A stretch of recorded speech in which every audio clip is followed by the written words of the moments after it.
እኛ ሀገር አንድ የምንከተለውን ሮል ሞዴል አድርገን የተያዘ ሰው አይሳሳትም ብሎ ይታሰባል። የእሱንም ሙሉ ሀሳብ የመቀበልና የአንድ ሰው ብቻ እንትን የሆነ ይመስለኛል።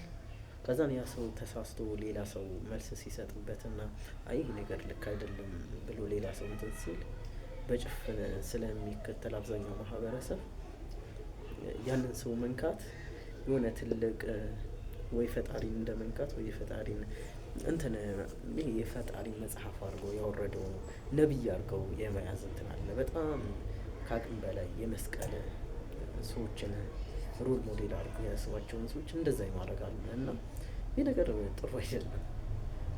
ሰው ነው ይሳሳታል። ከዛን ከስህተቱ ደግሞ የሆነ ሰው ደግሞ ከዛ አስተሳሰብ ውጭ ደግሞ ሊናገር ትንሽ ትንሽ ቢይቱ ከዛ አስተሳሰብ ውጭ ሊናገር ይችላል ወይ ሊተች ይችላል። አንዳንዴ እኔም አሁን ሮል ሞዴል የማደርጋቸው ሰዎች ሊኖሩ ይችላሉ። ግን ሮል ሞዴል አደረኩትና ከዛ በኋላ ሙሉውን ነገር እቀበላለሁ ማለት አይደለም።